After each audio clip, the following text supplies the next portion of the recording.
ইনকিলাব মঞ্চের মুখপাত্র ওসমান হাদির মৃত্যুতে ঢাকা বিশ্ববিদ্যালয় এলাকায় বিক্ষোভ করেছে শিক্ষার্থীরা। এদিকে প্রথম আলো ভবন ভাঙচুর ও ডেইলি স্টার ভবনে আগুন দিয়েছে বিক্ষোভকারীরা। রাজশাহীতে বিক্ষোভ ও আওয়ামী অফিস ভাঙচুর। চট্টগ্রামে সাবেক মন্ত্রী মহিবুল হাসান চৌধুরী নওফেলের বাড়িতে আগুন দিয়েছে বিক্ষোভকারীরা। এছাড়া দেশের বিভিন্ন স্থানে বিক্ষোভ করেছে বৈষম্য বিরোধী শিক্ষার্থীরা। সহকর্মীদের তথ্য ছবিতে ডেস্ক রিপোর্ট।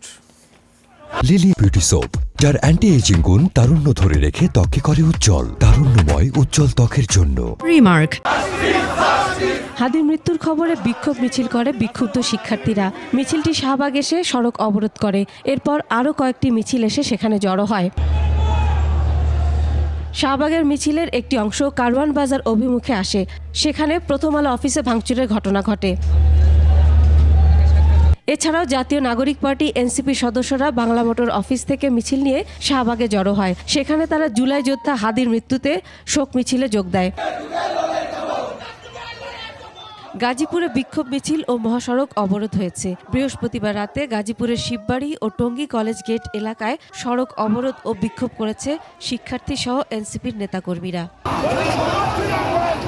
ওসমান হাদির মৃত্যুর সংবাদে রাজশাহীর সাহেববাজার 0 পয়েন্টের রাস্তায় আগুন জ্বালিয়ে বিক্ষোভ করে বৈষম্য বিরোধী শিক্ষার্থীরা। রাত 11টার দিকে এনসিপির নেতৃবৃন্দ সাহেববাজার 0 পয়েন্টের রাস্তায় আগুন দিয়ে অবরোধ করে। পরে বিক্ষুব্ধরা আওয়ামী লীগ অফিস বুলডোজার দিয়ে ভেঙে দেয়।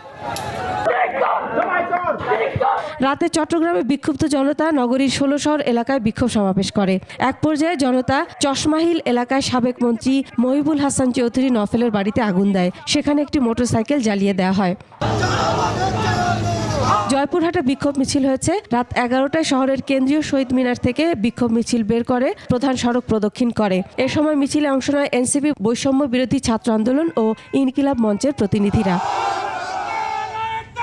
নেত্রকোনা শহরের কালেক্টর মাঠ থেকে এনসিপি সহ বিভিন্ন দলের বিক্ষুব্ধ নেতাকর্মীরা মিছিল করে।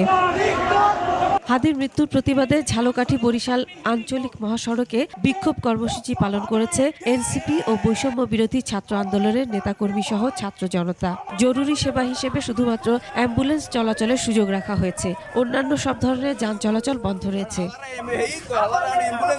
হাদির মৃত্যুর খবর ছড়িয়ে পড়লে তার গ্রামের বাড়ি ঝালকাঠির নলছিটি শহরের খাসমহল এলাকায় শোকের ছায়া নেমে এসেছে। জড়িতদের দ্রুততম সময়ের মধ্যে গ্রেফতার করে ফাঁসির দাবি জানিয়েছেন তার প্রতিবেশী ও সহপাঠীরা।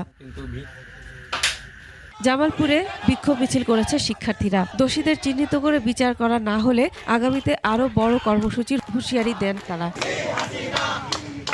কিশোরগঞ্জে ছাত্ররা প্রতিবাদ মিছিল করে। মিছিলটি বিভিন্ন সড়ক ঘুরে পুলিশ সুপারের কার্যালয়ের সামনে সড়কে অবস্থান নিয়ে স্লোগান দিতে থাকে। পিরোজপুরে বিক্ষোভ মিছিল করেছে সর্বদলীয় ছাত্র ঐক্য পরিষদ। বরগুনায় পুলিশ সুপারের কার্যালয়ের সামনে বিক্ষোভ করেছে এনসিপি। সিরাজগঞ্জেও হয়েছে বিক্ষোভ কর্মসূচি। মাসুম আল ইসা, ডেস্ক রিপোর্ট, 21 টেলিভিশন।